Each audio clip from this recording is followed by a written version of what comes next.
What, Alex? What are you looking at me like that for, dude? I was just worried about time for a second. But Seriously, it's fine. man? Roll with it, man. I was hoping for something a little more spiritual. Do it again. Oh, like okay. Take two. I'm gonna take it from the beginning, but leave it all in so that I can have we can have transparency with our viewers. Yeah, don't delete the material. Don't you dare. Don't you dare. Don't. And I see what you're doing. Okay, here we go again. Ready?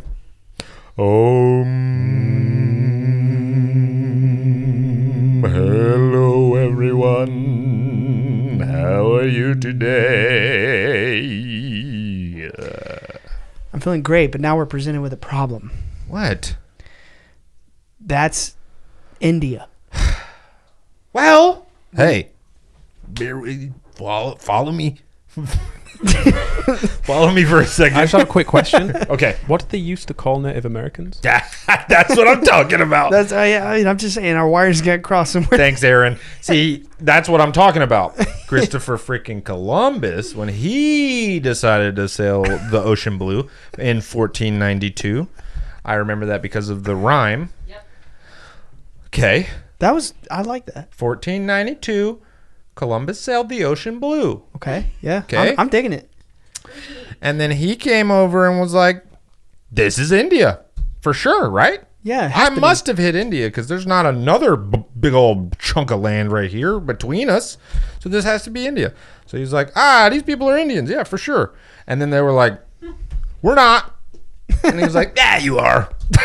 That's pretty much it. And then he was like, finders keepers. And then losers, pox blankets. You know, I'm going to be honest with you. I'm really glad that you sort of organically went this direction because this actually brings me to something I wanted to talk about.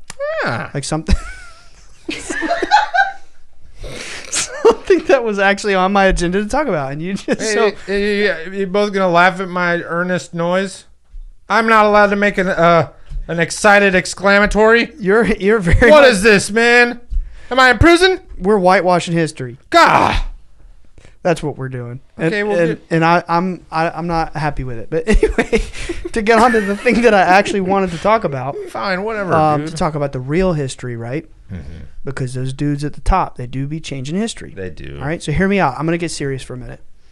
This is something I was thinking about how to bring up later, but let's just start with it because this is lately one of my favorite subjects. All right.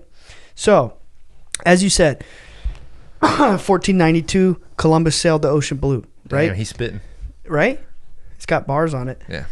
So, we are made to believe that the first time that anybody came to the Americas from, Europe or wherever, another continent, was in 1492. Okay. This is something that I think is a complete lie. It's a complete fabrication. This is like something that the Templars hold to be a very valuable secret that they're now coming forward and they're talking about. So the idea here is that the Templar Knights, which if I believe I'm remembering correctly, you could Google this for me, please. They formed around... I believe in you too. Well, I mean, let's just hope that the numbers don't lie, but I think they started around the 900s AD. Because this isn't really a Templar episode. I didn't have all that jotted down. I just kind of wanted to move through it. Right? Is it the 900s? It's officially saying 1118. So we're not far off. I was pretty far off. Yeah. I mean, 100 years? 200. 200. Well, that's not that far. Starting to get... Give or take. But this is the official beginning. Right. And I feel like I definitely listened to an audiobook about the Templar Knights, and I think that... They would claim that they're way older than that. Right. Their official beginning and their actual beginning... is Egypt. Right. The Templars would say, just like the Rosicrucians. It's actually a debate between the two. And it's kind of a serious debate. The Rosicrucians... Are you into that? Rosicrucianism? No, in a way. Like, have you looked into it much? I've dabbled. It's very interesting. I'm really into Rosicrucianism. I'm really into studying Templars. I think it's all fascinating. I think it's all so profound. But there's a serious debate between the two communities, right? The Templars and the Rosicrucians both believe they're older. Of course they do. Right. So it's not that serious. It's just basically a dick swinging contest. Yes. Well, yeah, but to them it's serious. Yes. Yeah. Like, I mean, they're not like... I was first. Yeah, exactly. No, I was first. Nuh-uh. Yeah, huh? Nuh-uh. That's No, I come from Egypt. Well, maybe both, right? Why not both? But Well, I come from Atlantis. I created it. Well, but seriously, that's it. They're like, no, we come from Atlantis. Yeah. And I don't know who to believe. I'm not extremely well versed in either. I think it's fascinating either way, right? Yeah. But what we can agree on, okay, is that before 1492, the Templar Knights came to America. That's like one of their big secrets that they're now coming forward with. We can agree on that? Absolutely. Okay. I think that there's ample evidence. There are sites all over America. There's like documentaries about this that, there are in places where there is like dense populations of Native Americans, but also like cultural sites, like, relics. Sure. Burial grounds, but really sacred native sites. Yeah. Throughout America, there are some underground, I don't know if temple would be the right word, but there's locations where there are Templar artifacts found underground. Might be a silly example, but they do like reference and show that in Assassin's Creed 3. I was literally about to mention Assassin's Creed, but I was going to say I can't remember if I only know this because of Assassin's Creed, so it might not even have happened. But didn't the Vikings also come earlier than Christopher Columbus? I think that's right. I think that's right. I haven't heard of that one. I mean, dude, like there's only how many continents? 7, 8? Like how many? 7? Okay. Yeah. I'll trust you. I'm just you think people were just like skirting around that one, this one rather? We're here right now. But you think people were just skirting around it and not finding it all those years? No, I agree. I think it's ridiculous. Yeah. I think, and Alex could probably give some wise The Vikings did beat Columbus. Yeah. But I did not know that. The Vikings landed north. Obviously more that makes sense. Bro, the Chinese were here. North of New England into Canada, whereas Columbus landed south United States and actually landed in South America.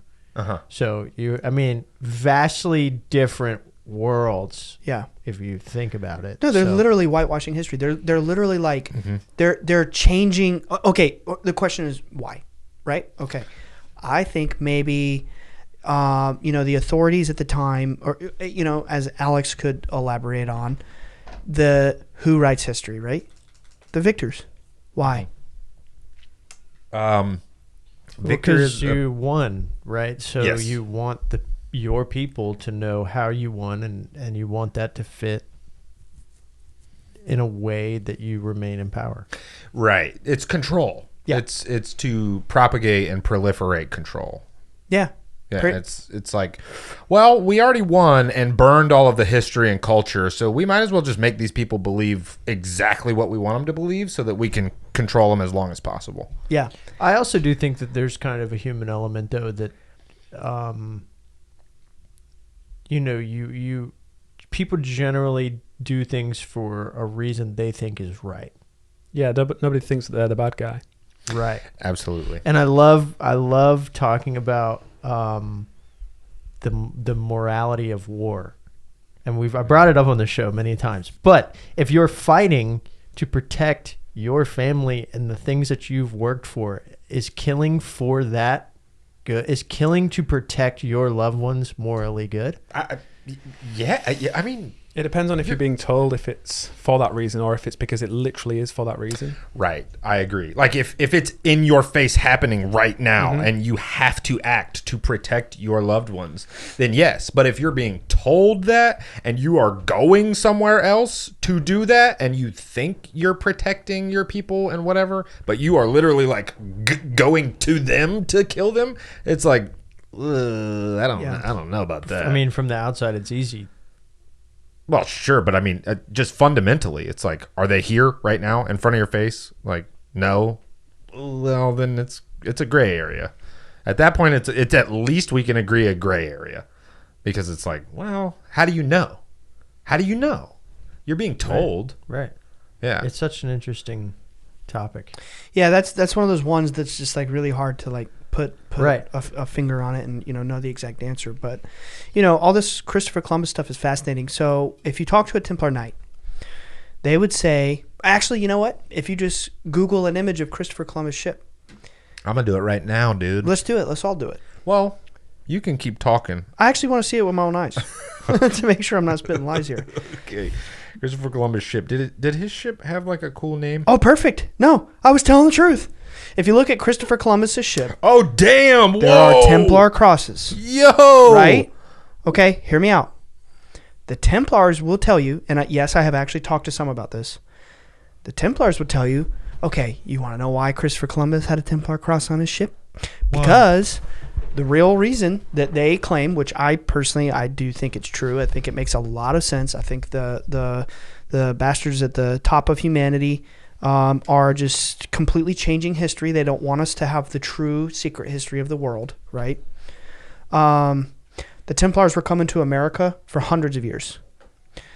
The idea is that when the Templar Knights were coming here, they were befriending the tribes, like in the, I say the Americas, meaning North America, South America, Central. All of what we would call the U.S. today, Mexico, Central. And they were befriending the locals. They had a lot in common spiritually, even though their language was different.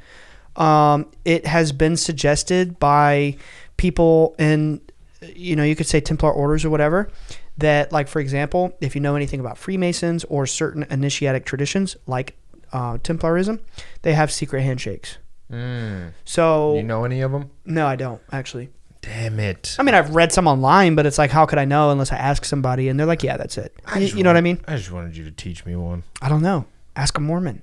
They have them. Really? Yeah, they do. Mormons have secret handshakes. Yeah, but if you ask them, they're just going to say no. Damn it. That's right. That's right. Yeah, exactly. That means they're good at secret handshakes. Is anyone ever going to teach me a secret handshake? I feel like you could start your own, Yeah, let's start one. But, Okay. I mean, you have to kind do it of off camera. You've already failed, kind Otherwise, of. it's not a secret. Damn Let's it. do that shit on camera. Okay, You ready? bet. You got me? Yeah, let's go. Are we on camera? As on camera as I can get you. All right, I'm ready? so We're just going to excited. wing it. Fly. And that's our secret. We just kind of fly a little bit. Right? You want to try it again? Yeah, let's go. Yeah, we're just going to fly. Like a double hand in Napoleon Dynamite.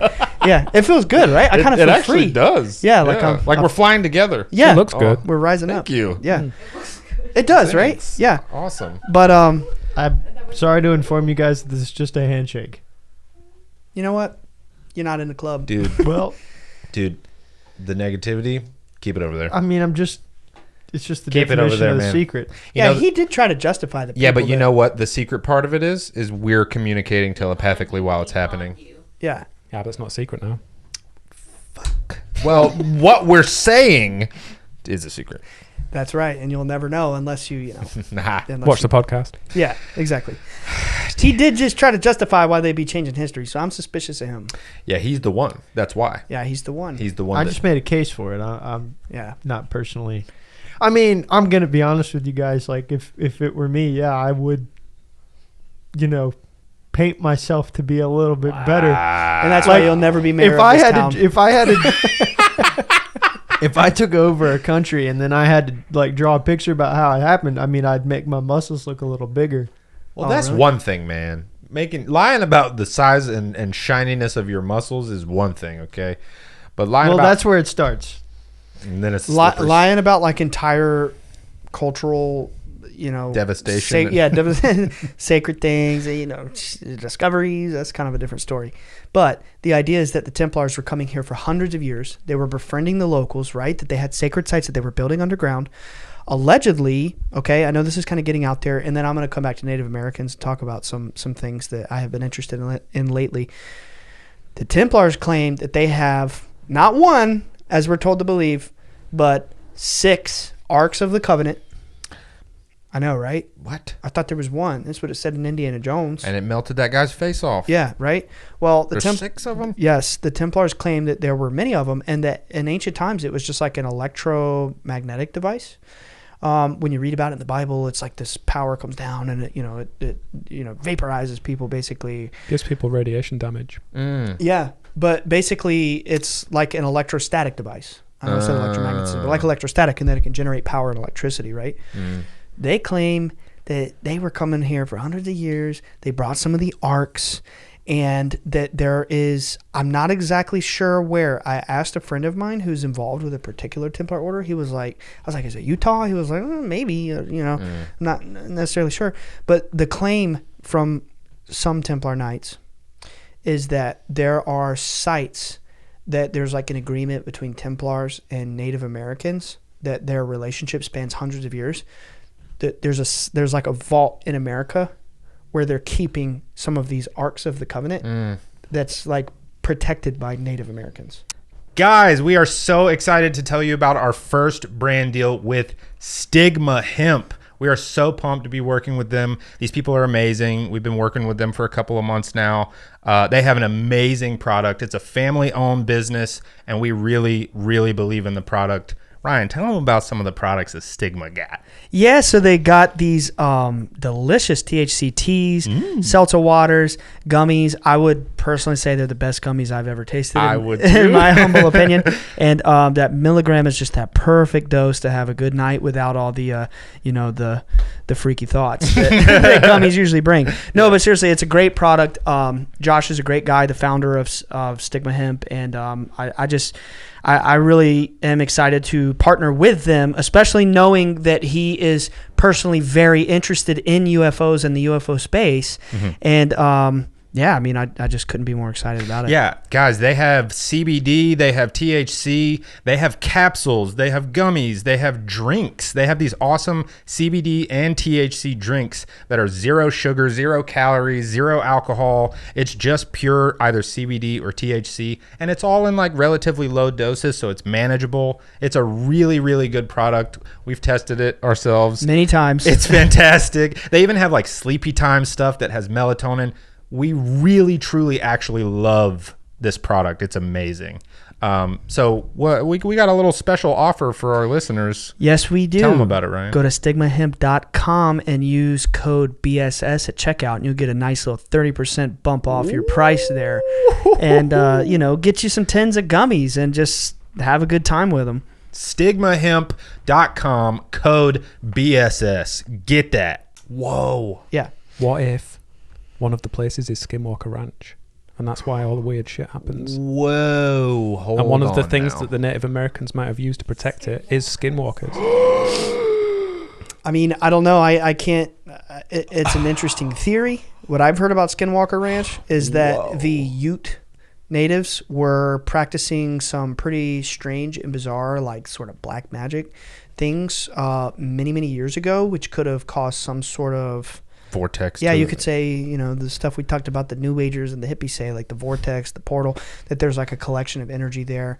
A lot of their practice, I mean, you've heard of like the Wendigo. Of I don't course. know if that's like Ute or anything, but I'm like by no means an expert in all these very similar but also different Native American tribes. But that's a native myth, right? The Wendigo? Yeah, and it's just the concept that there are like, you could say, demonic spirits that possess people and cause them to act berserk like certain animals. The idea... I thought it was a... Oh, right, okay. I thought it was like a wolf-like kind of creature, but no, you're right. The real legend of it is like it's a spirit that possesses people. Yeah, oh. And it's believed to be real. You know what I mean? It's not... It's, yeah. It's a very like real... It's not just like a fictional thing. There are cultures that to this day believe in the Wendigos. Yeah, and there's like the idea of shapeshifters. People believe that people could turn into animals and stuff like that. I mean, you have the myth of werewolves and stuff like that. A lot of that stuff comes from native myth. Yeah, for sure.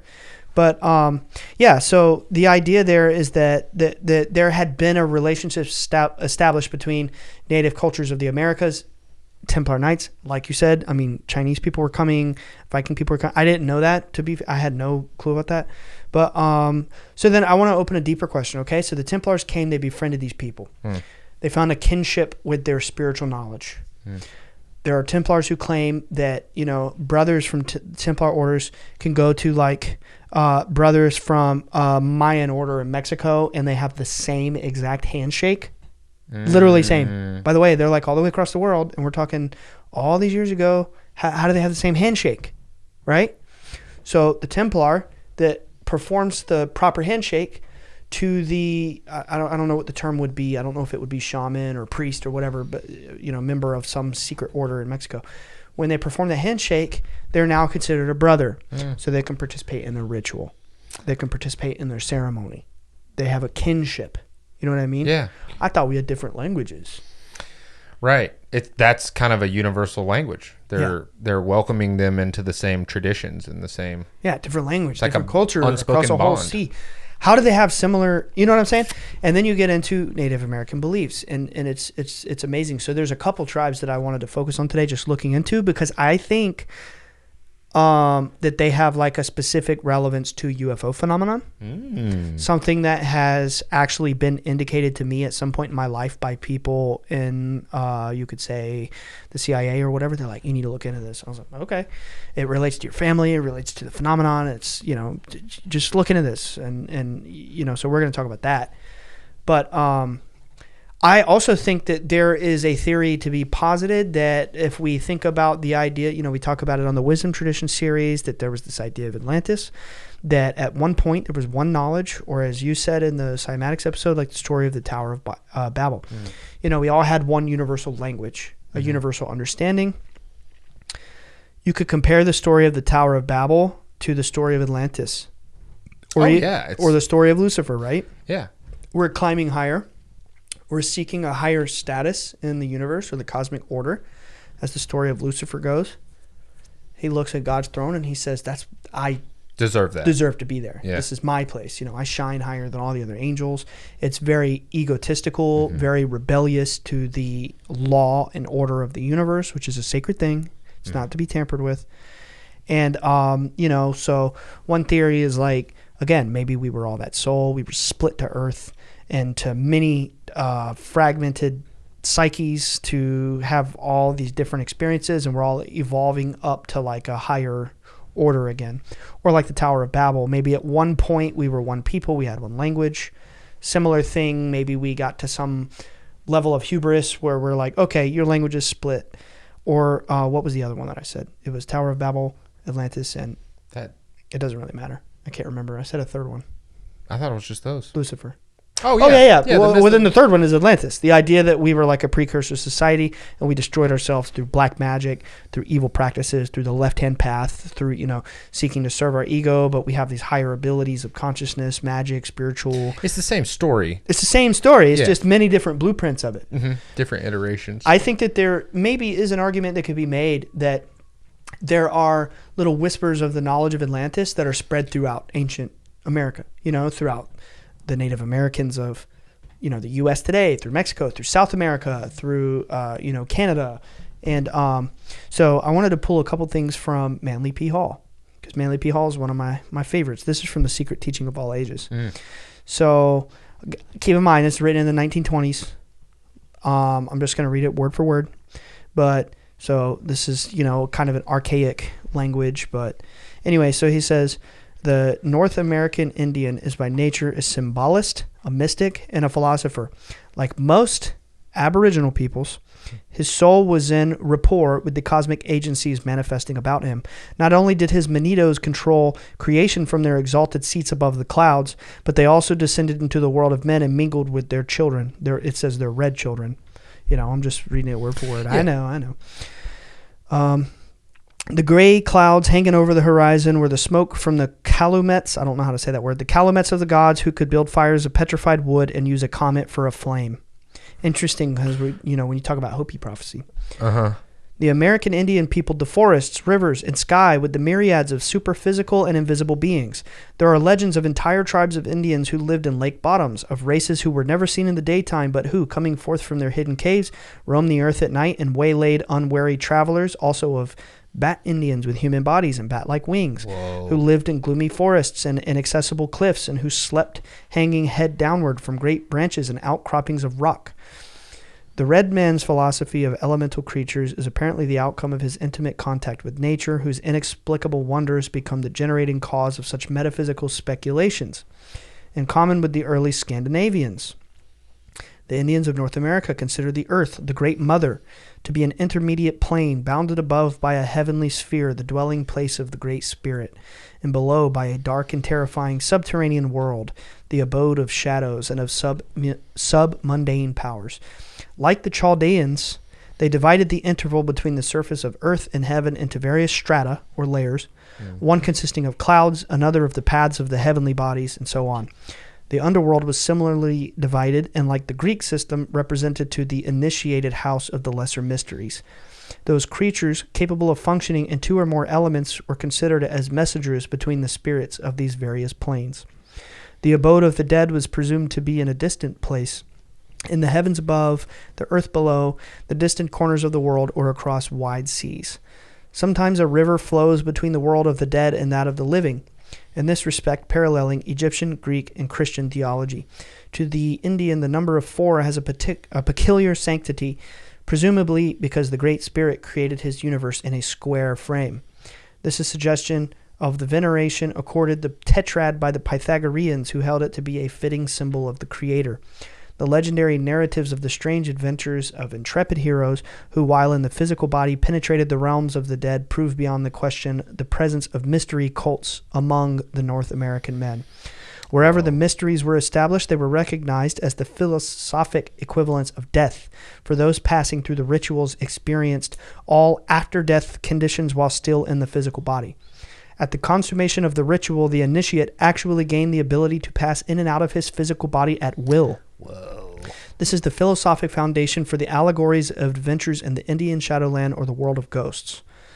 So I think that there is this secret knowledge that has been like promulgated through all these different cultures in secret throughout the ancient past. And then you have, institutions like the church, the royals of different countries in Europe, the dynasties in Asia and all these different countries that are like suppressing the knowledge that threatens the power structure of the time, which is like why, for example, I forgot to even say, the Templars say that Christopher Columbus had the Templar flag. He wasn't a Templar.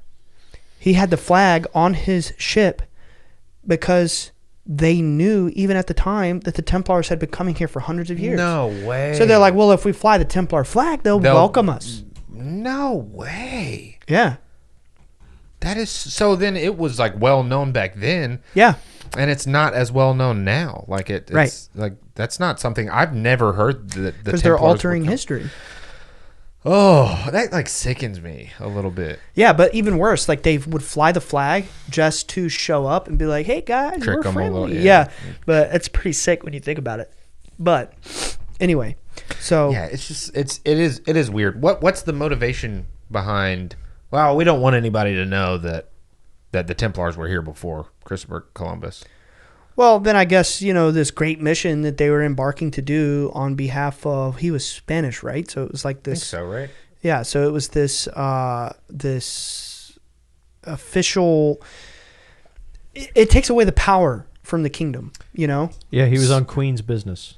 Right, exactly. He was basically commissioned by the Queen of Spain, right? He's Spanish.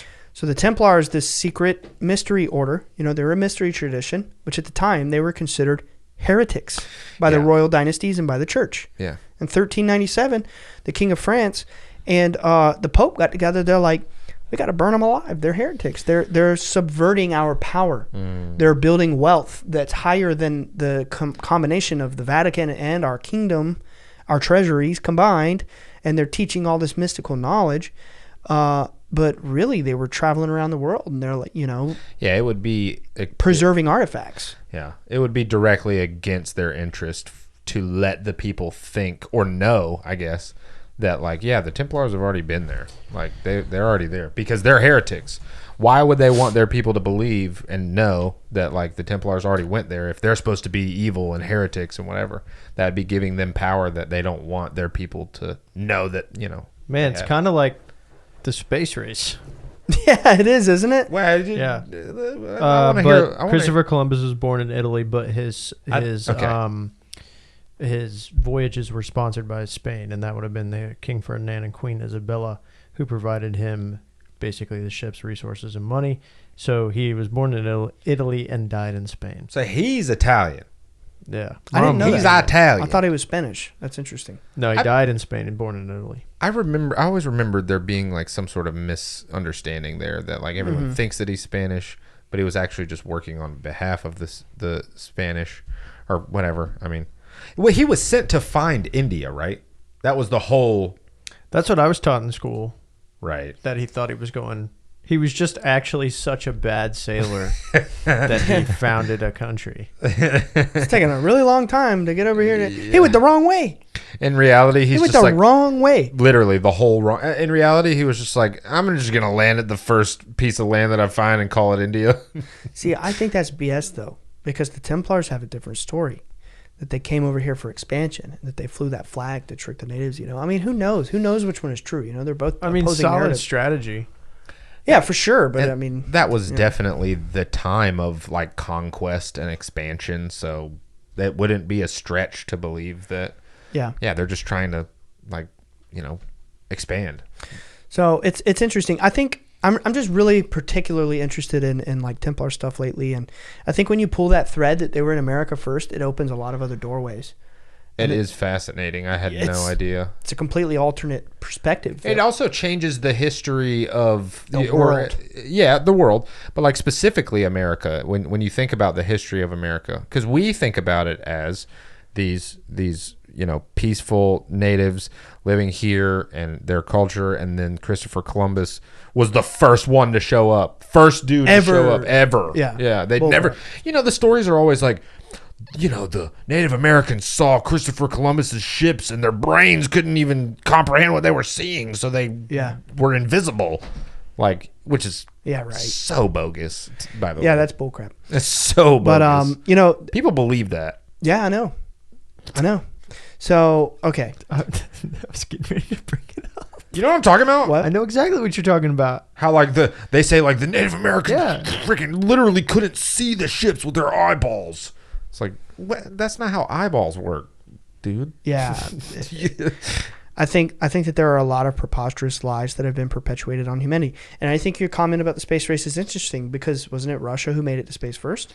Right, with the dog. Yep. So then we're like, well, we're going to go farther. Yeah. We're going to go to the moon. Right. You know, then we're going to forget how we did it. Yeah. Right. We're going to forget how we did it.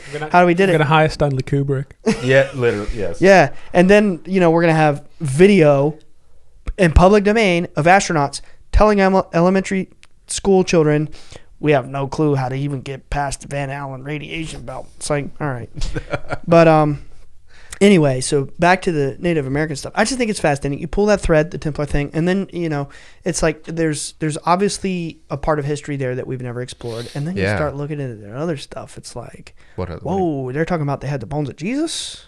Oh, that stuff. You know, and the Arks of the Covenant, and, you know, that they've been like being cohorts with tribes in Mexico and Native America for hundreds of years. I think it's very fascinating. So back to my premise. Question. And I'm trying to keep track as best I can. There is no track. There's a lot of buttons over here. There is no track. Do you think that the Templar Knights propelled the spiritual growth of the Native Americans, or do you think the Native Americans propelled the spiritual growth of the Templar Knights, or do you think that they were communicating in the astral realm, knew the secret handshake, and eventually... I don't know, man. I if I'm being realistic, I think that they just probably had a similar vibe, similar practices and beliefs, and they got along. You know what I mean? It's like kind of real recognized as real. I don't know that they're like, I'll meet you in the astral. I don't know. I mean, but if you think about it, I don't think it's that far off. I really don't. No, and there certainly could have been some sort of like symbiotic growth between both cultures. Like we learn from each other. Absolutely. I definitely think that happens because, I mean, mystics are always learning from... Yes. Right. Like, I think that two people... I mean, we're talking Monroe here. Two people on different sides of the world doing the same meditative practice to the same frequencies could end up in the same place. Yeah. So you have Native Americans, European Templar Knights doing a meditative practice, reaching the same like level of enlightenment, and then kind of seeking one another out through maybe premeditation, through maybe destiny or manifestation. For sure. Yeah, I can agree with that. Yeah, absolutely could have been. Yeah, I think, like, for example, I know we're all over the place here, but whatever. What I'm saying is they're spiritual masters. And I think or they're like on the same... It's a focus of... It's like a high concentration of spirituality. They're on the same frequency. You know what I mean? Right. And, like, if you go to Rosicrucians, for example, completely different order. If you go to like the AMORC, which is the, I don't know what you would call it, like the foundation or whatever, that is the American Rosicrucian order today, the ancient mystic order of Rosicrucis. You go to their website, you scour through all the free available texts, you start reading through the documents, and there's a document on there. It might not be a free one now that I think about it. It doesn't matter. But there's a document on there that gives you a very in-depth list of every order in the ancient past that like influenced and progressed Rosicrucianism. Oh, cool. So they're openly telling you, like, the Greeks, the Pythagorean mystery school, the Persians, the Vedas, the Sufis, Helena Blavatsky even, they're telling you everything that has like advanced the order throughout time. So like, I think to answer your question, like the true seekers of mystical knowledge, even these orders, are always like adopting what works. It's like a scientist, right? You test theories, or like Monroe, they tell you, they're like, go find out for yourself. Yeah. Go explore. Adding it to their arsenal. They're adding the stuff that works to their arsenal. Well, this shit's real. I might as well use it. You know, as long as it's good and it's not like some negative, dark thing, obviously, that's implied, right? Yeah. But, and in terms of them like knowing the same handshake and stuff, I think, yes, it's totally possible they could have been like communicating in some other realm. Sure, maybe it's possible. It's also possible that maybe the source information is the same. That's what I'm getting at. Like Atlantis, it all came from way, way, way back before all That's these exactly cultures. The point I'm trying to make. And that's where it comes from. Yeah. So like they're actually just studying the same stuff because it's all the same source. And they just have different languages to describe right. it. But then when they dap up, it's the same, you know what I'm saying? The answer to this handshake question would also be the answer to the Egypt and South American pyramids. The pyramids. Exactly. Yeah. That's the whole point I've been trying to make, is that it stands to reason. Like the only reason I brought up the Templars, coming over and having a kinship with natives of the Americas, and like even having similar handshakes in some cultures in the Americas, and them recognizing each other as brothers of their orders and being allowed to participate in their ceremonies and rituals, there has to be some sort of similar lineage of knowledge. That was my whole theory. You nailed it right on that. My whole idea was like, well, what if Atlantis doesn't just translate to like Tibet and Egypt, but, Mexico, every culture, really. Yeah, exactly. Like every culture. Yeah. Yeah. Including Native Americans. So enough about that. You get the point. I do want to hit a little bit more of the Manly P. Hall thing because I think it's very interesting. These are much shorter excerpts. Yeah, but it's fascinating. So the mythologies of many nations contain accounts of gods who came out of the sea. Certain shamans among the American Indians tell of holy men dressed in birds' feathers and wampum who rose. I don't know what wampum is, but I've heard that word many times. And wampum who rose out of the blue waters and instructed them in the arts and crafts. Among the legends of the Chaldeans is that of Oannes, a partly amphibious creature who came out of the sea and taught the savage peoples along the shore to read and write, till the soil, cultivate herbs for healing, study the stars, establish rational forms of government, and become conversant with the sacred mysteries. Among the Mayas, Quetzalcoatl, or Kukulkan, the savior god, who some Christian scholars believe to have been St. Thomas, issued from the waters and, after instructing the people in the essentials of civilization, rode out to sea on a magic raft of serpents to escape the wrath of the fierce god of the fiery mirror, Tezcatlipoca. May it not have been these demigods of a fabulous age who, Esdras-like, came out of the sea, were Atlantean priests. All that primitive man remembered of the Atlanteans was the glory of their golden ornaments, the transcendency of their wisdom, and the sanctity of their symbols, the cross and the serpent. That they came in ships was soon forgotten, for untutored minds considered even boats as supernatural. Wherever the Atlanteans proselyted, they erected pyramids and temples patterned after the great sanctuary in the city of the Golden Gates, which is believed to have existed in Atlantis, such as the origin of the pyramids of Egypt, Mexico, and Central America. The mounds in Normandy and Britain, as well as those of the American Indians, are remnants of a similar culture. You have like the Serpent Mound in Ohio, right? Yeah. In the midst of the Atlantean program of world colonization and conversion, the cataclysms which sank Atlantis began. The initiate priests of the sacred feather who promised to come back to their missionary settlements never returned, and after the lapse of centuries, tradition preserved only a fantastic account of gods who came from a place where the sea now is. So basically what he's saying here is like, what we talked about, the idea that there was some precursor society or we existed in a different race entirely where maybe we were more spiritual. There's so many theories on Atlantis. Yeah. That over time we really were disseminating this knowledge freely around the world. There was a cataclysm that wiped us out, and now that story is preserved in the mythology. Through mythology, it's the gods myths now. Of gods, and yeah. It's like we talk about with mythology all the time, that it's like archetypal symbology. Yeah, it's most likely not literal, but it's a good way to, because gods are like humanoid. We can relate to gods. Yeah. We can somewhat fathom and understand gods. It's like somewhat relatable. So it's like easy to wrap our minds around. But it's like sort of a fantastic way to describe, no, we just had like the knowledge and we had the technology and we lost it. I think that truth, we talk about this all the time. It's not like breaking news or anything, but truth is contained in metaphor. Yeah. An allegory. It's like there was this old Eliphas Levi quote. I'm not necessarily, if I quote a character, that doesn't mean I love everything they about and I got their address and I'm sending a mail. I'm just saying that they have done research into a particular subject and they're saying something that, broken clocks. Yeah, exactly. But Eliphas Levi, love him or hate him, something he said that I think is very profound and is very true is allegory is the mother of all dogma.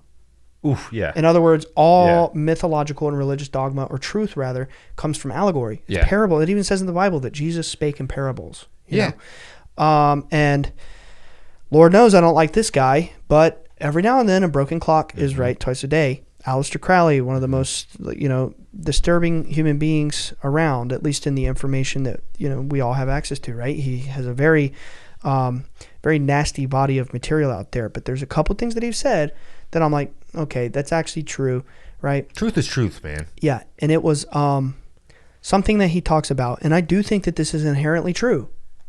Like, another way to say it is I don't think it takes a bad... Just because somebody's bad and someone's evil, it doesn't mean that you throw out everything. Truth is truth. Yeah, truth is truth. A serial killer can say 2 + 2 is 4 and be right. Literally. Exactly. Yeah. Exactly. You can. People can say things and they can be horrible. You don't like them, but they still can say things that are true. And this is one of those things that, particularly, that he said that I do think is true. And his belief was that through ritual enactment of it's like through a drama, ritualistic enactment of the life and death of a god, you resurrect its energy into the world. Oh, wow. You know what I'm saying? Yeah. Which would make sense why a lot of these orders, like Freemasons, or even like in Yale and Skull and Bones, they did this shit, or all these other orders, even in church, every Easter, you watch the freaking, all the little kids get up and they sing about the death and resurrection of Jesus. Everyone's doing this. Everyone's doing ritual. Oh, yeah. Drama enactment of the life and the death of their God. Yeah. Why? Always. Because it's resurrecting that energy into our life, into our being. Mm-hmm. We're connecting with that archetypal resonance, right? Yeah. So it's the reason, they say like in America, like people only go to church on Easter and Christmas. Yeah, it's called being a CEO. Yeah. Christmas, Easter only. Easter, yeah. It brings the energy back up. Like, it's one of the big surges of energy in the year that, it's that resurrected energy. Yeah. It's all the energy around the thought of the resurrection is literally culminating in actual energy. Yeah. People watch The Passion of the Christ. They weep tears because they're sitting there and they're fetishizing the torture and dismemberment of their God. Yeah. And that sounds horrible. But I mean, again, Jesus, or rather in the Bible, it's like, one of the 10 Commandments, don't make a graven image of me. All right, well, now we all wear a necklace. And a Jesus piece. Everybody's got a Jesus piece. It's like there is sort of a little bit of like a yeah. Say it for me. Fetishization of the slaughter of our God. Yeah. You know what I mean? And it's like, why are we doing that? Because it's perpetuating an archetypal energy. You could say it's morphogenetic resonance, whatever. Anyway, I'm going on a tangent there. So back to Native Americans. So yeah, it can be argued that that this Atlantean wisdom was transmitted through Native American culture, which weirdly enough is something that I never thought about in my life until a few months ago when I started having some conversations with some Templar people, right? Kind of going down that rabbit hole. Then started doing research for this episode, reading Manly P. Hall. I'm like, dang, that makes sense. So I'm going to read one more quote it's the smallest one, and it's from The Secret Teachings of All Ages. Again, the Indian does not worship the sun. He rather regards this shining orb as an appropriate symbol of the great and good spirit who forever radiates life to his children. In Indian symbolism, the serpent, especially the great serpent, corroborates other evidence pointing to the presence of the mysteries on the North American continent. The flying serpent is the Atlantean token of the initiate. The seven-headed snake represents the 7 great Atlantean cities, and also the 7 great prehistoric schools of esoteric philosophy. Moreover, who can doubt the presence of the secret doctrine in the Americas when he gazes upon the great serpent mound in Adams County, Ohio, where the huge reptile is represented as disgorging the egg of existence? Many American Indian tribes are reincarnationists. Some are transmigrationists, which is the idea that the soul is, moving through different phases of existence. It's kind of a similar thing to reincarnation, but slightly different. But different flavor. Anyway, so we're going to pivot now because that actually took a lot longer than I thought it would. And I still haven't gone into the Lakota or the Cherokee. So anyway, all right. It's no secret that my family's experiences are very, worldwide, very heavily compared to the Lakota tribe. Are you guys familiar with this? Vaguely. So not at all? Really? I thought we talked about that. That's great news. Because now you're going to know why. So the Lakota people, I think they're also known as the Sioux, the Sioux, Sioux. If I remember correctly, they're the same peoples. If I do not remember correctly, I am ashamed. The Lakota people have a prophecy, and it's actually the origin of the peace pipe. You always see these things about Native Americans smoking peace pipes. Well, this is where it comes from. So I think it's probably better if I read it because it's hard for me to memorize to describe all the details of it. But essentially, it involves the lady, right? So in ancient times, this is the myth, the Lakota people's version or account of what happened. So in ancient times, when the Lakota people were starving, Chief Standing Hollowhorn sent 2 scouts to search for game. As they traveled, a radiant woman appeared, walking in a white cloud. She was beautiful beyond human description. One of the scouts was overtaken with lust. As he approached her with impure intent, a mysterious mist enveloped him. When it cleared, his body was nothing but bones. The other scout, awestruck and reverent, lowered his gaze. She spoke to him, calling him brother, and telling him to return to his people and prepare for her coming. When she arrived at the Lakota village, she brought with her the sacred pipe, or the chanunpa, which is like the peace pipe, and taught them the ways of living in harmony with the Wakantanka, or the Great Mystery. The Great Mystery? Excuse me? That set off a little thing in my brain, too. Yeah. I was like, Great Mystery. The Great Mystery. Heard that before. Or the Creator. She stayed for 4 days, during which she transmitted profound spiritual teachings. Before she left, she told them that she would return someday when the world needs her most. And as she departed, she rolled on the earth and transformed into a white buffalo calf, disappearing into the horizon. The sacred pipe she brings connects the sky and the earth, the masculine and the feminine. If you think about it, there's a little stick, the masculine, and then there's a little bowl that receives the tobacco. It's the feminine, and they're connected. Whoa. It's like the sky and the earth connecting and becoming one. And you ritualistically, smoke the tobacco through this pipe, and it brings you peace. Whoa.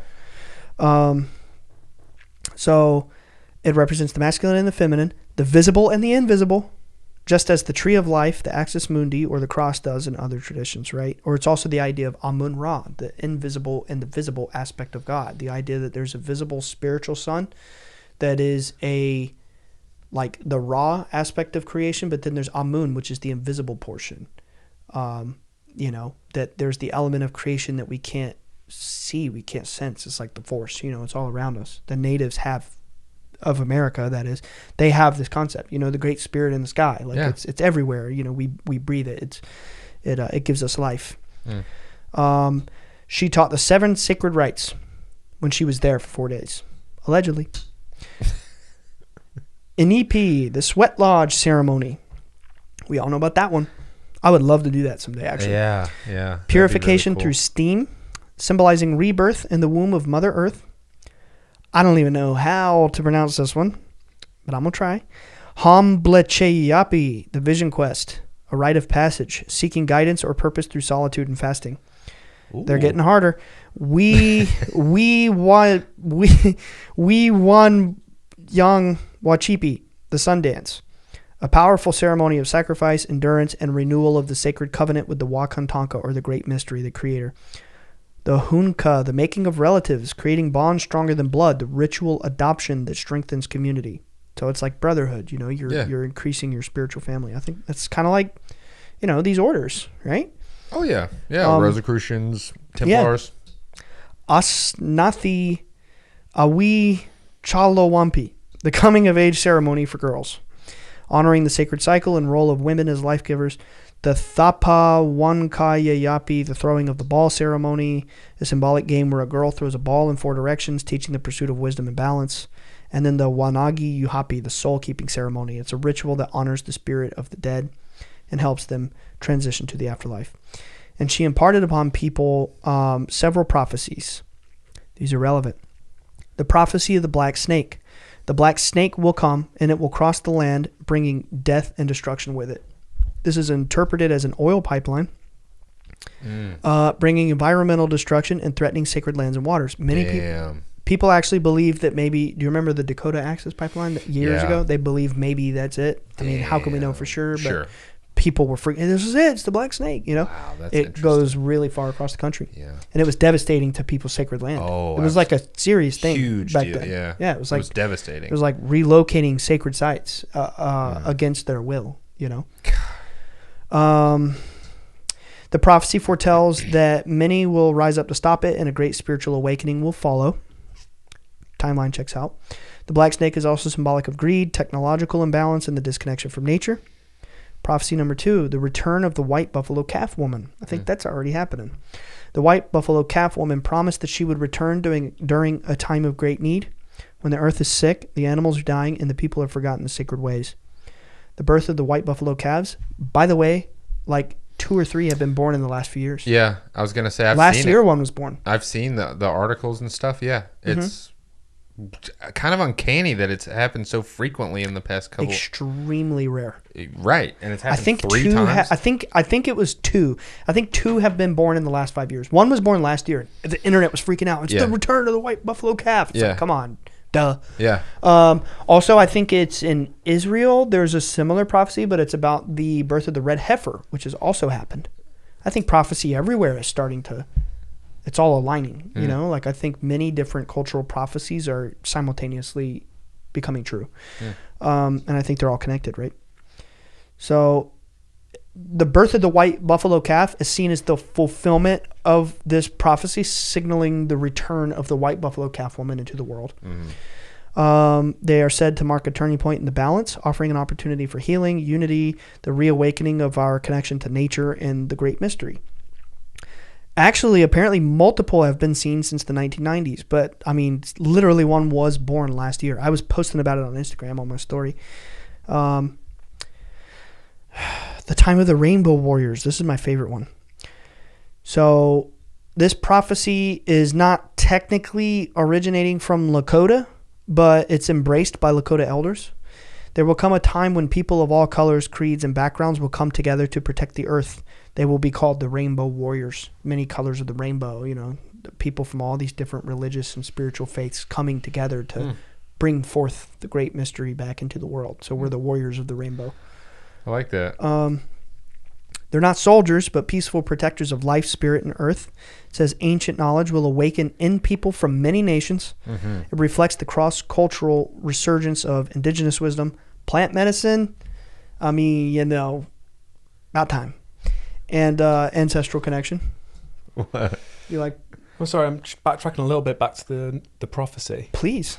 It just rang a bell because I'm sure I remembered that there was some sort of Native American prophecy about a time of spiritual awakening happening that coincided with a man in a red hat. That's Hopi. That's Hopi. Yeah. And I just googled it to check it, and not only it's even more crazy than I thought. It says that, but it also says, in addition to the red-hatted figure, the prophecy speaks of 2 mighty and wise assistants, one carrying the swastika sign. Oh, Wow. no. There's the whole Elon Musk thing. Remember that shit? Yeah. I remember. I do.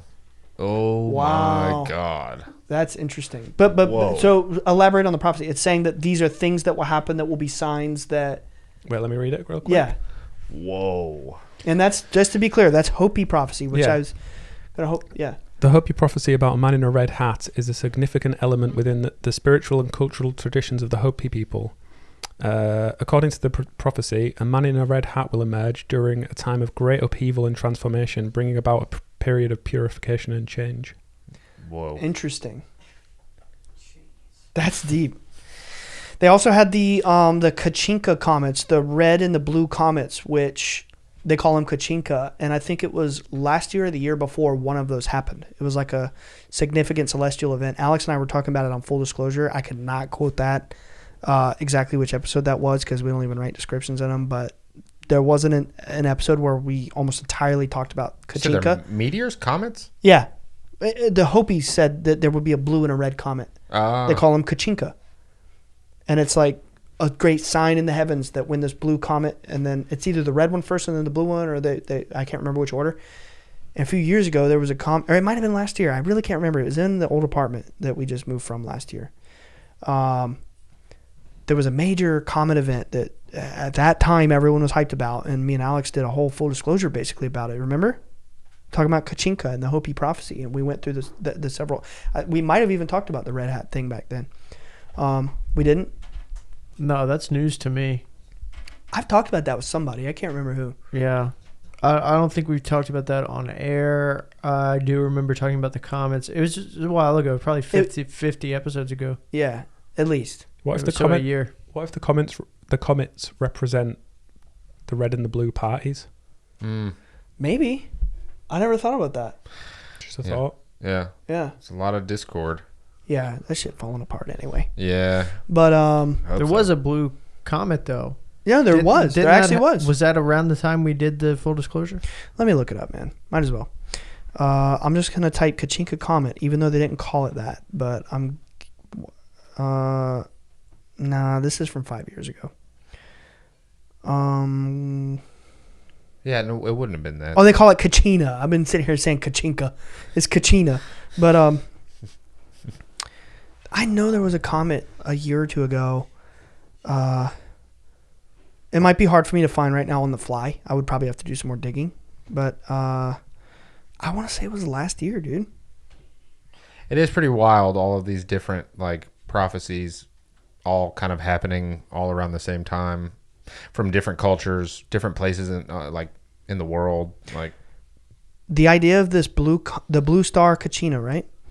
The Hopi belief is that when this star comes and brings a great sign in the heavens, that it's the breaking down of the fourth world. And I'm still going to get into that. I haven't gotten to that. That's part of the prophecies. It's the breaking down of the fourth world and the signaling of the beginning of the fourth world, which is like basically their equivalent of the age. I mean, did I say the fourth world again? I meant the fifth world, which is basically the age of Aquarius. So, anyway, so the 4 ages of humanity, right? There's a similarity between the Hopi and the Lakota. There's 4 distinct ages or worlds, and then the coming age is the fifth world. With each world, there's a cataclysm and a rebirth. So the first world, it was long ago, we were in harmony with nature. People and animals speak the same language.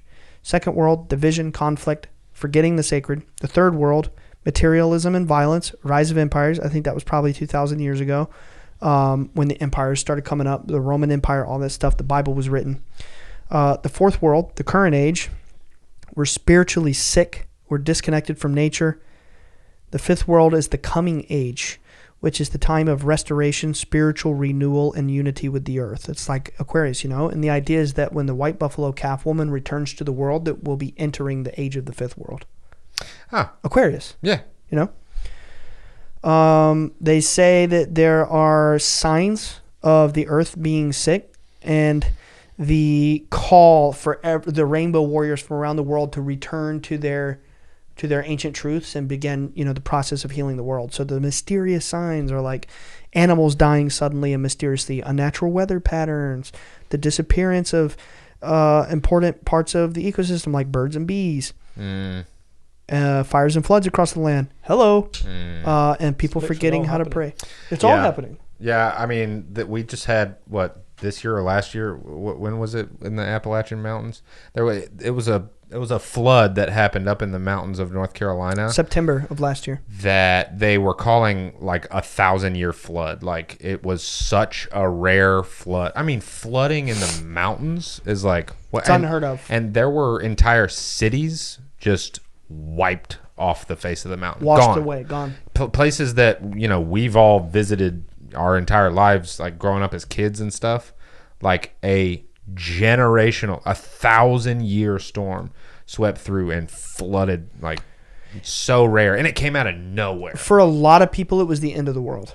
Oh, 1,000%. There was like 12,000 people reported missing. Yeah. The news only reported that like 130 people died. Yeah, right. Oh, no. When you see the damage, I mean, it wasn't just cities being taken away is already insane. Roads were collapsing and just like falling into the earth. Like, it was cataclysmic. It was like, if you could imagine like a general store in a small town, entire stores like the size of my house or bigger were floating down water. Gone. Literally floating moving. You away. could see them floating. There are some small towns that were completely wiped off the map. They are gone. Every building completely gone. When the water drained, there was nothing left. Nothing. Cataclysmic. This was just in December. It was like a national crisis in America. Oh, dude, they were sending the National Guard. They were sending people from all over the country here to help with it. And then we had the fires in California. Yep. And that's a whole other thing there. You talk to anybody there, they're like, something's fishy about that. Some people think they were trying to... I have some theories about I have later. I have friends in Hollywood who are like thinking... Oh, I have theories about North people Carolina. above them. Well, that too. I don't know about that. But I have friends in Hollywood, like Hollywood people, who are like, them motherfuckers above us, we're trying to wipe us out. We always think about Hollywood as the lead. There was videos of people like setting things on fire. Yeah. A lot. Doesn't surprise me. A lot of videos of people intentionally setting things on fire. A lot of videos. Yeah. In California. Like, That's not insane. just a video or two, like a bunch of videos. Scary. That's totally insane. Yeah. Totally insane. Yeah. But wild stuff. Yeah, I think it's pretty safe to say that we're in the fourth world and the fifth world is coming. So I wanted to talk about how I heard about the Lakota prophecy really quick, and then I'm gonna move on to Cherokee really quick, and then I mean I'm shocked that we're at an hour. I didn't think I'd have this much material here. So you guys carry me through that one. The Lakota people prophecy was brought to my attention by Jim Simivan and the CIA. There was a time when Tom DeLonge was courting us. I know you guys, we've talked about that in the early stages of the show. He was getting real chummy with us. He was trying to be involved with us. And for various reasons, that didn't pan out. Thank Christ, right? And something at the time that they were very interested in was the white buffalo calf woman. And they were like genuinely of the belief that apparition, because it's a genuine apparition, just like the Lady of Guadalupe or Lourdes, France, or Fatima, right, Portugal. There's a genuine belief in the CIA and I guess you could say the military or whoever the upper echelon of society are, the invisible college, whatever you want to call these people. They believe that the white buffalo calf woman is one of the many appearances of the lady. Yeah. They consider it a very real event that is connected to our event. Yeah, it lines up almost exactly. Like it's the same exact prophecy. It's the same thing. Yeah, and their primitive language. I mean, this was probably hundreds of years ago, right? I don't know the exact date, to be honest. I didn't think to look that up, but so I thought that was very interesting. And then I'm gonna get into the Cherokee people, and I want to expand on that. But again, I was having this conversation with Jim Simivan. I know people probably at home listening know exactly who that is, but he's this high level. He's one of the highest level figures in the CIA. He's like a program director. We were in New York City having a conversation with him, and he was like, "Do you guys have any Cherokee roots in your ancestry?" And we were like, "Yeah, actually we do." He was like, "Interesting. we think that that could have something to do with the phenomenon. And we're like, what does that mean? And they're like, well, we just know that a lot of people with experiences in their lives tend to, after doing a little bit of research, have Cherokee ancestry. Personally, I've had a lot of experience with the phenomenon. I would, wager a lot more than them, where they're eggheads in laboratories asking people questions and they're trying to reach answers. Like, I'm a kid playing Xbox and my dad runs into my room. He's like, get out right now. And we're seeing the shit. And I've seen it with thousands of people. We haven't talked about this on the main show. I've kind of been thinking lately I actually do want to, even though I said I don't. But at Contact in the Desert, just for example, we just literally skywatched with 1,000 people. That's one night. Azalea Fest a few months ago, 350 people in one night. Riverfest, 200 people. And there's so many other events. Like, I have literally skywatched with thousands of people in my life. Y'all have at this point. Or if not 1,000, close to it.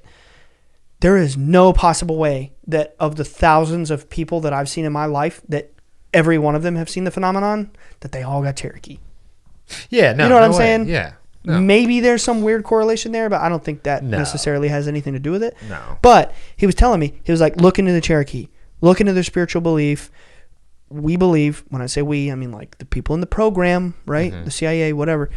They believe that the ancient spiritual beliefs have to do with the study of ufology and the phenomenon. And they believe that the Cherokee people really were interacting with the phenomenon. Not just folktale, but like really. Yeah. So I got to thinking, I was like, wow, that's really interesting. What are the, I guess you could say, folklore or spiritual beliefs? The stories, yeah. Yeah, of the Cherokee people. So they have a 3-world cosmology. There are 3 realms of existence. The upper world, which is the place of order, spirit beings, the great spirit, right? Light and peace. It's like heaven, perfect harmony. You have the middle world, which is our world, the earth where humans and animals live. The underworld, chaos. There's just these like powerful, chaotic forces. It's very dark and gloomy. You could say that, it's like the realm of death and change. You have the little people, the Yunwi Sunsti, supernatural kind of elf-like beings. They're very tiny, very powerful. What's that sound like? Mm-hmm. The little thing. The little things that your brother saw. Exactly. Known for helping or punishing people depending on their behavior. They live in remote areas like mountains or rock shelters and are like greatly respected like a god, or they're feared, They're believed to be guardians of nature. They hold sacred knowledge. They're like the keepers of, the forests and the mountains and things like that. You have the medicine people and the sacred power. So they're like the mediums through which the Cherokee people they're the intermediaries between the human and the spirit world, right? Herbal medicine, chanting, hello, cymatics people. They have healing dreams. They're in communication with the spiritual realm. They would be sought out to like remove curses, bring healing, contact people's ancestors, interpret their dreams, stuff like that. You have the Uktina, the horned serpent, a giant dragon-like serpent with a crystal or a glowing gem in its forehead. What's up with all the dragons and all these myths? Yeah. It's crazy. That's not the first time we talked about the dragons. real.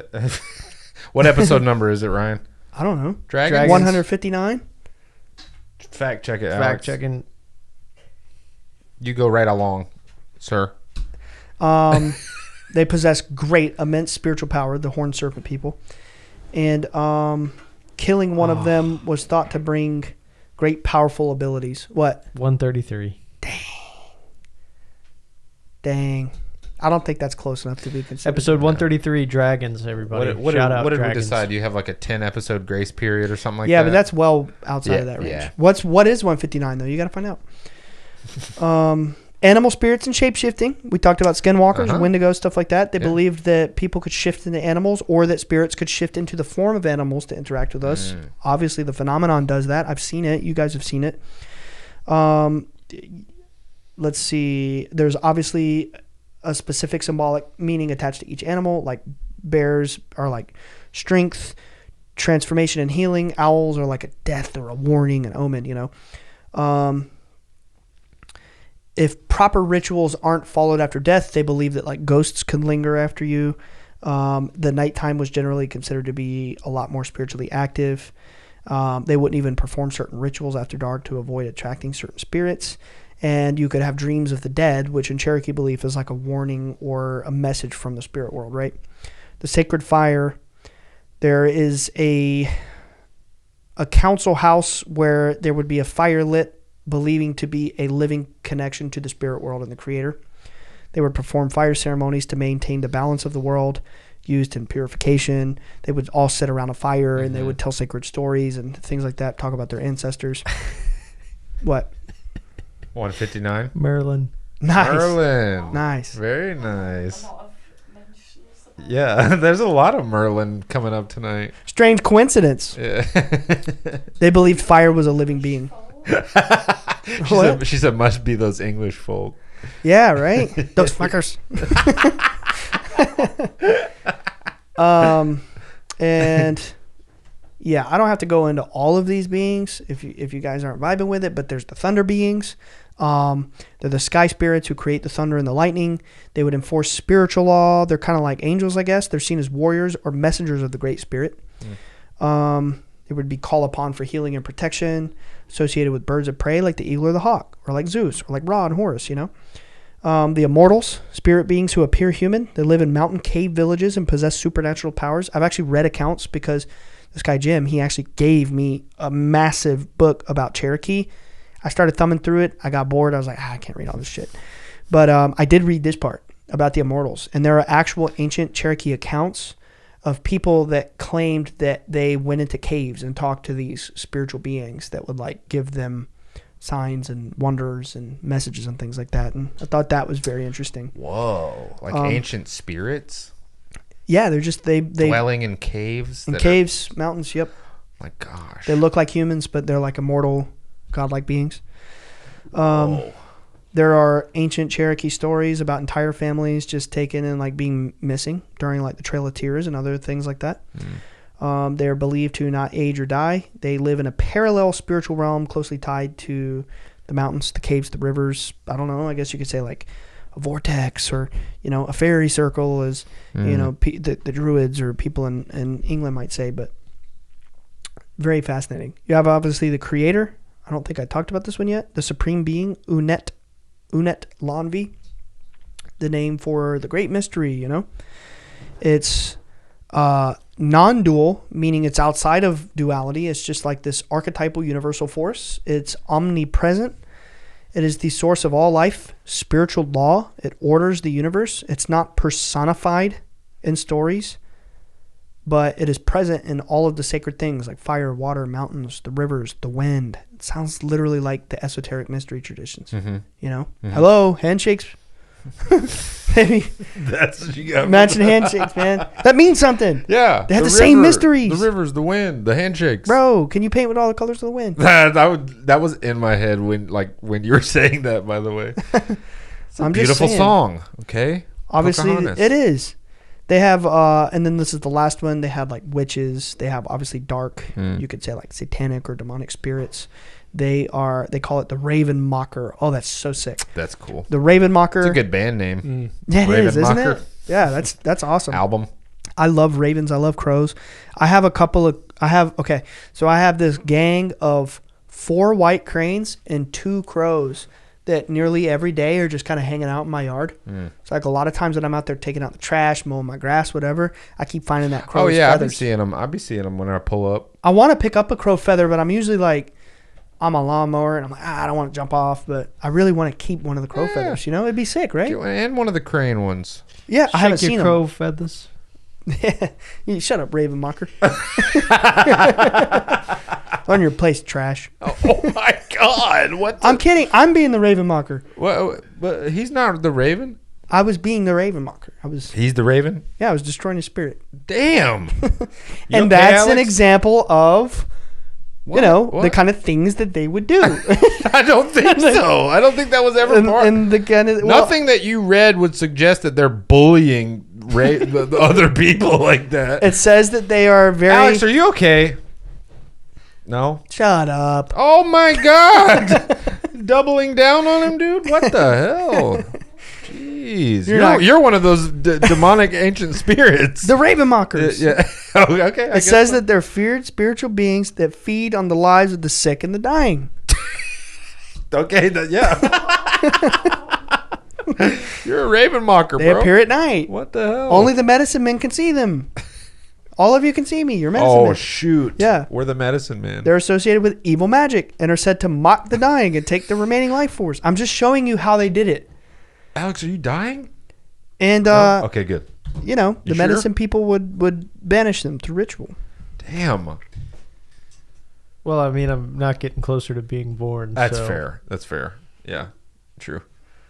Anyway, Damn, Raven great mocking job, over Brian. here, bro. Yeah, that's about all I got, man. But I thought that we could have a out-of-the-box conversation about...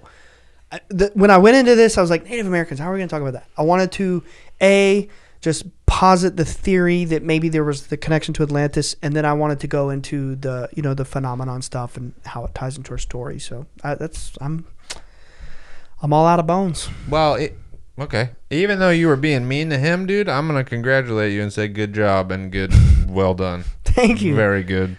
Yeah. And Alex, I'm sorry for him. The way he's treating you. that's okay, man. And you need to think about it. And think about what you're doing to him. Raven Mocker. Hey, I got one for you. What? I'm concerned that you're not going to be buff for your skin-to-skin photo. Dang! He's just tripling down now. What do you... It's a Green Boys thing, man. That's true. What are you saying? We can't cross-pollinate? It's the birds and the bees. They're disappearing from the world, apparently. I'm gonna surprise everybody. And to be honest, I'm just trying to motivate you. We anxiously await that. Yeah. We all do. Me especially. So since you Anyway. mentioned Green Boys, I think it's important that we keep with the spiritual tradition, and we say the word of the day is Raven Mocker. Bye, guys. Bye, guys. Bye, guys. Oh, thanks, Aaron, Thanks, for Aaron. being here again. That is your name, right? I think so. Yeah. Because I don't think we really said his name the whole episode. So. Bye, guys. What up, homies? If you like the show and want more, check out patreon.com/Bledsoe said so. This will get you exclusive weekly bonus shows and access to our Discord community with hundreds of open-minded people just like you. If you want to represent the show, go to bledsoesaidso.com for merch. We have t-shirts, hats, hoodies, and more. For all future updates, follow us on Instagram at Bledsoe Said So. Same time next week.